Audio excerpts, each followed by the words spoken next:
accueil. Merci pour les sourires, merci pour votre bienveillance. On va voyager un petit peu dans le royaume de la blessure du sportif de haut niveau. Donc j'ai la chance de travailler au sein du Stade Toulousain depuis 10 ans. Et donc on va essayer d'aborder la blessure et le suivi du sportif blessé à travers différents volets. Il y a le volet épidémiologique, le volet de suivi et de prise en charge, un petit peu l'aspect préventif parce qu'il est quand même très important pour nous. Et puis on va faire un petit focus sur la commotion. Je sais que parmi vous, certains sont un petit peu intéressés par ce thème-là. Donc la blessure pour les sportifs de haut niveau et pour les sportifs professionnels, je dirais que malheureusement c'est l'apanage de la pratique quotidienne et c'est l'apanage du sportif professionnel, et notamment dans les rugby. C'est une problématique qui est forte avec des effectifs qui sont pléthoriques, des temps de jeu, des intensités assez considérables. Donc la blessure, ça fait partie de la vie du sportif et pour les joueurs et pour le staff. Donc en fait, nos sportifs, ils sont intégrés dans la vie du centre d'entraînement, c'est-à-dire qu'ils continuent leur activité, à faire des vidéos, à faire continuer leur vie de professionnel, notamment sur les aspects stratégiques, les aspects techniques et les aspects de préparation physique, en tout cas ceux qu'ils peuvent maintenir. Et pour nous, en fait, on les intègre au mieux dans la vie du club et dans la vie du centre d'entraînement. Donc là, vous avez un dashboard, c'est le tableau des blessés, avec les échéances, quand c'est qu'ils vont reprendre leur activité, le type de test qu'on va faire prochainement, ceux qui sont validés, ceux qu'on va faire, et puis surtout les différents programmes de leur planification, et j'y viendrai ensuite dans un second temps. Juste pour vous parler un petit peu d'épidémiologie, juste pour vous situer un petit peu l'impact de la blessure sur nos populations de sportifs rugbymen. Donc globalement, nous on suit, mon pôle on suit à peu près une cinquantaine de joueurs, 35 joueurs pro et 15 joueurs du centre de formation. En gros, il y a à peu près entre 110 et 120 blessures par année, et ça représente à peu près aux alentours de 3000 jours d'indisponibilité. Donc en fait, ces joueurs qui sont professionnellement, sont des professionnels, sont en accident de travail. Et donc évidemment, ça reprend toutes les prérogatives et les obligations des salariés. On a un petit focus aussi sur la commotion cérébrale parce que c'est une problématique que vous connaissez, parce que la commotion cérébrale aurait probablement des conséquences à long terme sur la santé de nos sportifs. Donc l'an dernier, à peu près, on a eu une douzaine de commotions cérébrales. Donc là aussi, on est très attentif sur cela. Pour nos statistiques de blessures, on est très attentif d'abord aux circonstances. Est-ce que ce sont des blessures qui se produisent au cours des matchs, au cours des entraînements? Est-ce qu'il y a eu contact ou est-ce qu'il n'y a pas eu contact? Ça, c'est un des premiers aspects. Un autre aspect qui est important aussi, c'est quelle est la localisation, et en fonction de cette localisation, quel est l'impact d'indisponibilité. Donc, si je reprends la localisation de nos blessures, globalement, le trio de tête, c'est la cheville, le genou et globalement toute la chaîne postérieure, c'est-à-dire ischio-jambier et mollet. Et là aussi, on a un focus tout particulier sur le rachis et la tête, parce que ce sont des zones particulièrement sensibles, vous comprenez bien. Et on essaie aussi de voir quelles sont les conséquences à long terme sur cette traumatologie. En ce qui concerne la traumatologie, on a évidemment des traumatismes aigus que vous devez deviner, c'est fractures, des entorses, des luxations, mais aussi, on a aussi toute une pathologie chronique qui est issue de l'hypersollicitation de l'appareil locomoteur, à savoir des tendinopathies et aussi des chondropathies chroniques de nos sportifs. Donc dans le cas par exemple de traumatisme de la cheville, de la hanche ou du genou, mais on sait qu'effectivement il y a des lésions ligamentaires qui sont ou pas chirurgicales, mais aussi les conséquences à moyen et à long terme, notamment sur les chondropathies. Et là, on est très attentif sur ça, et ça nous amène à avoir notamment une attitude préventive pour les joueurs qui commencent leur cursus de jeunes rugbyman. La prise en charge de la blessure, pour nous, globalement, c'est une prise en charge qui est pluridisciplinaire. On travaille vraiment en équipe. Donc au-delà de l'aspect diagnostic et d'essayer d'être le plus précis sur l'aspect structurel et de l'étendue des dégâts, on a tout un cursus et un suivi de nos blessés avec les kinésithérapeutes, les ostéopathes, avec les préparateurs physiques. Donc dans notre unité, en fait, il y a 5 kinés ostéo et il y a 2 préparateurs physiques qui sont dont l'activité est dévolue au suivi de blessés, de réathlétisation et de réhabilitation. Donc en fait, il y a toute une espèce de cheminement pour nos sportifs qui va jusqu'à la reprise du contact et la reprise réelle du rugby. Sachant que dans cette discipline, on a quand même, on va dire, la barre est un peu haute parce que reprendre une activité rugby, c'est-à-dire avec de l'intensité, avec du temps et avec surtout un certain degré de dangerosité et de performance aussi imposée. Donc quelque part, on a des exigences tout particulières, j'y reviendrai tout à l'heure. Donc globalement, une espèce de screening sur des aspects tout à fait structurels et puis aussi des tests fonctionnels, sur des tests d'amplitude, sur des tests de force, sur des tests de coordination et de motricité et d'habileté motrice. Et donc en fait, on a un suivi sur, sur nos, sur nos blessés. Donc là, c'est une petite illustration, par exemple, sur une blessure cervicale. Ça, c'est un joueur qui avait une fracture de l'atlas. Je voulais vous montrer l'imagerie parce qu'elle est assez évocatrice, elle est assez effrayante dans un premier temps. Mais pour nous, l'objectif, c'est de retrouver à la fois, dans un premier temps, une amplitude qui soit parfaite. Et c'est vrai que, je le dis souvent, nos jeunes internes, l'amplitude articulaire, c'est vraiment la base de la reprise de l'activité physique avant de reprendre la force et l'habileté motrice. Et là aussi, pour la force, il faut que ce soit une force tout à fait analytique, qui soit performante dans différentes contraintes, parce que renforcer le rachis cervical, il faut comprendre qu'il y a et une difficulté, mais un enjeu qui est très fort pour nous aussi. Il y a une particularité aussi, et c'est un aspect qu'on a développé depuis quelques années maintenant, c'est d'avoir vraiment des précisions sur la reprise de la course. Donc le rugby, c'est une activité où il y a, pour tous les joueurs et pour tous les postes, une importance de la course et du déplacement des joueurs. Et j'ai envie de dire, plus particulièrement au Stade Toulousain, parce qu'on veut que ce soit un rugby qui soit mobile, où tous les joueurs se déplacent et tous les joueurs participent à des actions de jeu, soit quand ils sont porteurs du ballon, soit quand ils ne le sont pas. Et donc on a des standards particuliers pour chaque joueur, c'est-à-dire que la dernière semaine de réathlétisation, il faut qu'elle soit conforme à une semaine normale pour chaque joueur.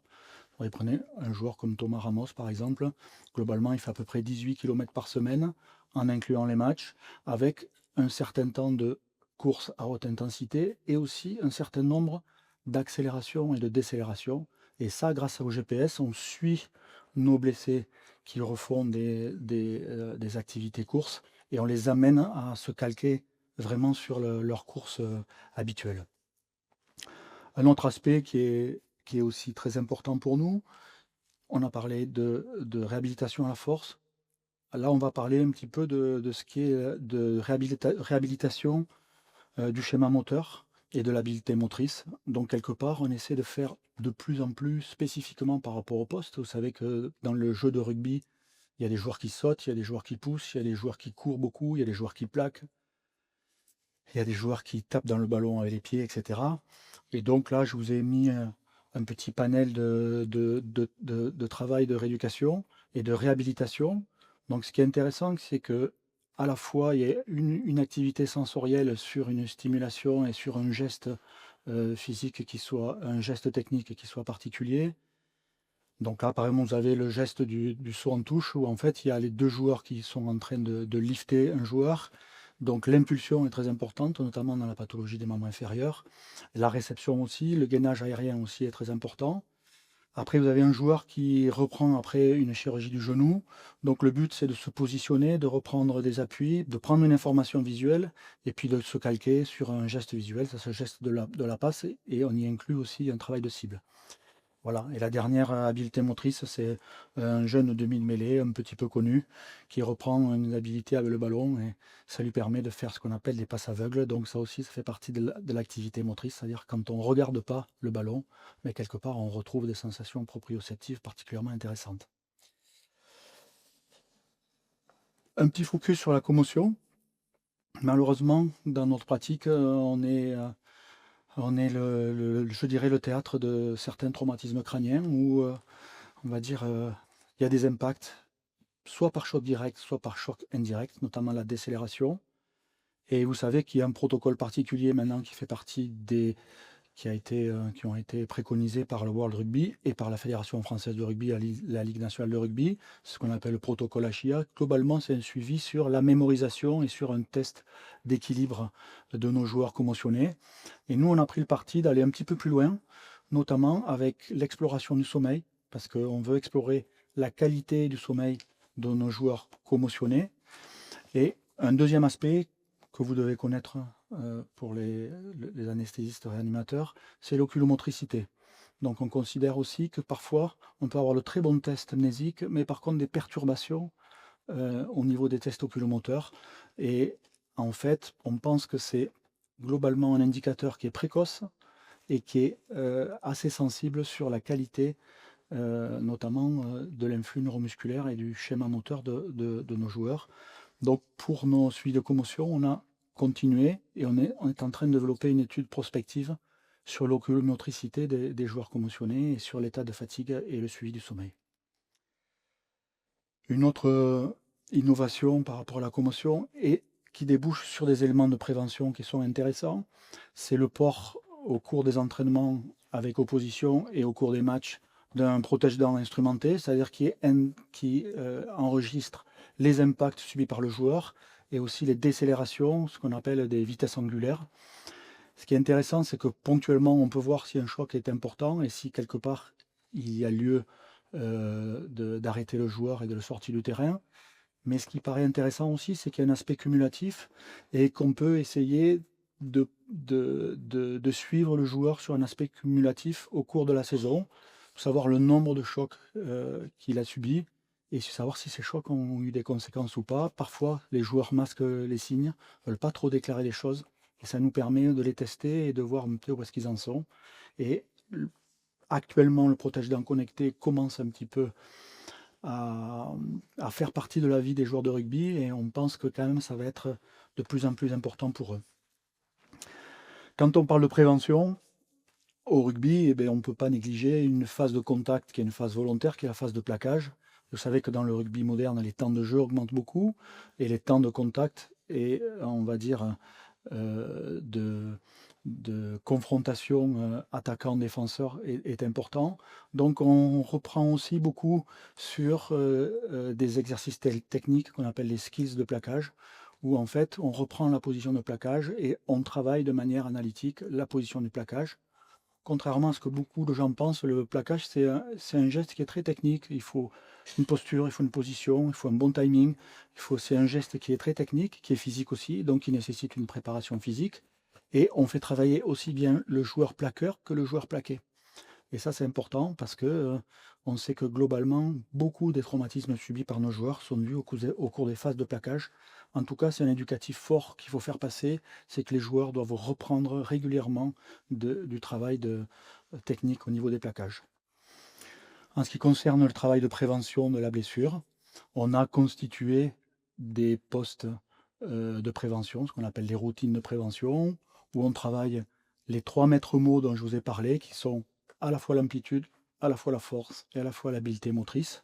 Alors, quand je parle d'amplitude, c'est important parce qu'on sait que des raideurs articulaires de hanche ou de cheville, par exemple, elles font le lit de pathologies chroniques, comme des conflits de hanche, comme des tendinopathies d'Achille, ce qui est assez connu, notamment dans d'autres sports.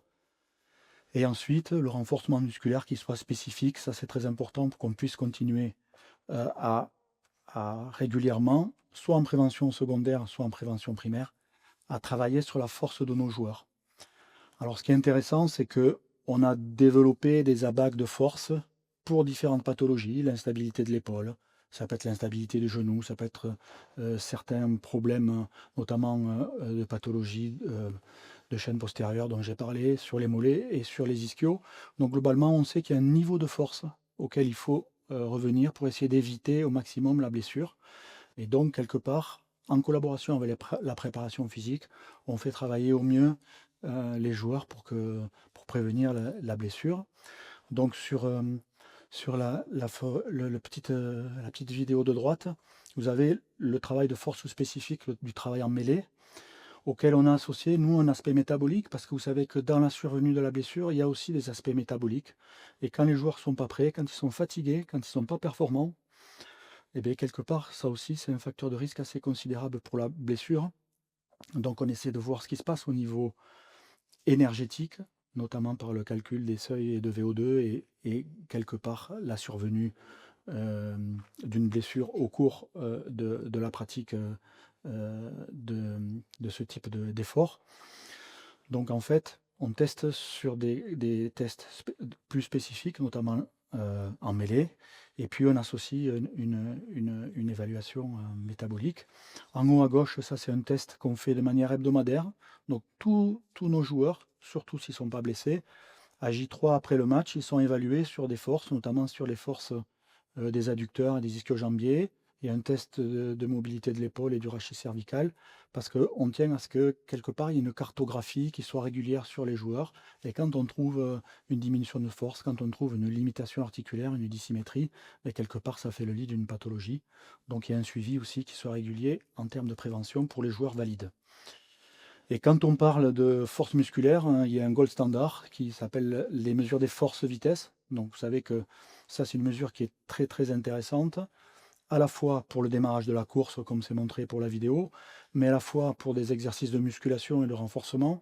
Il faut développer une certaine force pour acquérir une certaine vitesse. Et vous savez que ces deux entités sont primordiales dans la pratique sportive. En tout cas, c'est le gold standard pour voir si le muscle travaille bien et s'il n'est pas soit trop faible, soit douloureux, et s'il n'y a pas des problèmes au cours de cette force. Et donc, on fait des suivis de force-vitesse régulièrement chez nos joueurs.